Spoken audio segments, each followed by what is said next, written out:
আজ রবিবার ৩০শে শ্রাবণ ২০২৬ সালের ১৬ই আগস্ট। মীন রাশি, মীন লগ্ন, পাইসিস সাইনের জাতক জাতিকাদের আজকের দিনটি কিন্তু এক কথায় বেশ কাটতে চলেছে।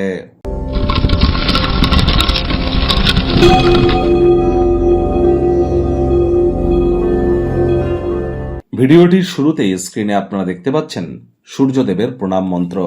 ওম জবা কুসুম শঙ্কাশং কাশ্যপেয়ং মহাদতিম ধান্তারিং সর্বপাপঘ্নং প্রণতস্মি দিবাকরম।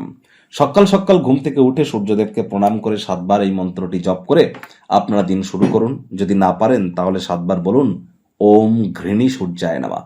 মাথায় রাখবেন, নিউমারোলজিক্যালি সংখ্যাতত্ত্ববিদ্যা অনুযায়ী ২০২৬ সালটি কিন্তু সূর্যেরই বছর। যোগ করে দেখুন, ১ হবে সিঙ্গেল ডিজিটে আসলে। সূর্যের বছর। যত বেশি সূর্যের নাম জপ ধ্যান আরাধনা করবেন, আপনার লিডারশিপ কোয়ালিটি, আপনার ম্যানেজমেন্ট স্কিল, আপনার নাম যশ, reputation, credibility, confidence, vitamin D এ সব কিছুর মাত্রা কিন্তু বৃদ্ধি পাবে। আর মাত্র একটি দিন পর, প্রায় ১ বছর পর ১৭ তারিখ, আর একটি দিন পরেই সূর্য কিন্তু স্বগৃহে গোচর করতে চলেছে। সিংহ সংক্রান্তি আমরা পরিলক্ষিত করব। তার প্রভাব আমাদের জীবনের একটানা ১ মাস ঠিক কেমন থাকবে সে বিষয়ে কিন্তু অলরেডি চ্যানেলে একটি ভিডিও আপলোড করা হয়েছে। তবে এ চ্যানেলে কিন্তু নয়, আপনাদের রাশির জন্য আপনারা স্পেশাল একটি ভিডিও পেয়ে যাবেন।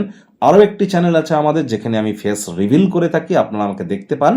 অর্থাৎ অ্যাস্ট্রোলজার কামলেশ দিওয়ান নামে যে চ্যানেলটি আছে, ইউটিউবে যান, KAMLESHKAMLESHDEWAN অ্যাস্ট্রোলজার কামলেশ দিওয়ান নামে এই চ্যানেলটিতে আপনারা যান। সেখানে গেলে কিন্তু আপনারা অবশ্যই আপনারা সূর্যের সিংহ সংক্রান্তির বিষয়ে বিস্তারিত বিষয় সম্পর্কে আপনারা অবগত কিন্তু হতেই পারবেন। আর এই সময় কয়েকদিন আগেই কিন্তু আমরা কিন্তু সূর্য গ্রহণ পরিলক্ষিত করেছি ১২ তারিখে। ইগো, অহংকারকে কিন্তু আমাদের প্রত্যেককেই কন্ট্রোলে রাখতে হবে। পিতার সেবা কিন্তু আমাদেরকে করে যেতে হবে। আজ ভুলেও ব্ল্যাক বা ব্লু কালারের ড্রেস পরিধান যেন করবেন না। ভাগ্য মিটার আজ আপনাদের বলছে 7.7 আউট অফ 10। ভাগ্য আপনাদের অনুকূলেই থাকবে। অর্থগত ব্যাপারে আপনাদেরকে একটু সাবধানতা অবলম্বন করেই কিন্তু চলতে হবে। কায়িক পরিশ্রমের কারণে শরীরে ক্লান্তি আপনারা অনুভব করতেই পারেন।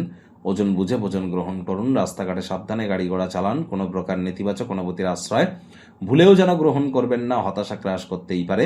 অর্থগত ব্যাপারে ব্যয়বহুল একটি দিন, খরচ বাড়বে। নতুন উদ্যোগ, পরিকল্পনা, নির্মাণ কার্যকে আজ আপনারা পিছিয়ে দিন। জীবনের অন্ধকার সময়ে অর্থই কিন্তু আপনাকে চালিয়ে যেতে সাহায্য করবে।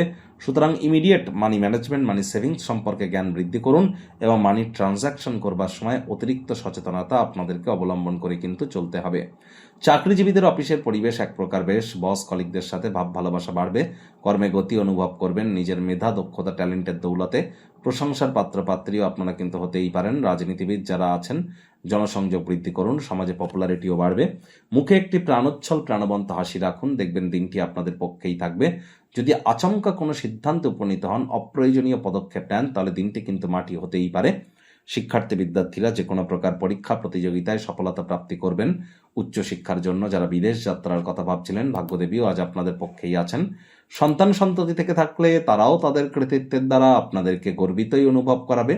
হাউস ওয়াইফদের জন্য দিনটি এক প্রকার বেশ। প্রেমিক প্রেমিকা, স্বামী স্ত্রী দিনটিকে যতটা সম্ভব রোম্যান্টিক করে তোলা যায় সেই প্রচেষ্টাই তো আপনাদের জারি রাখা উচিত। অবিবাহিতদের বিবাহের যোগ পরিলক্ষিত হচ্ছে।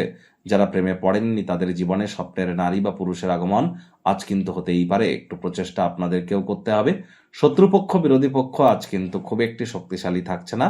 পারিবারিক দায়িত্বগুলি সঠিক সময়ের মধ্যে সুনিপুণভাবে আপনারা পালন করবার প্রচেষ্টা করুন। আপনার মুখে আবারও বলছি একটি প্রাণোচ্ছল প্রাণবন্ত হাসি রাখতে যেন ভুলবেন না।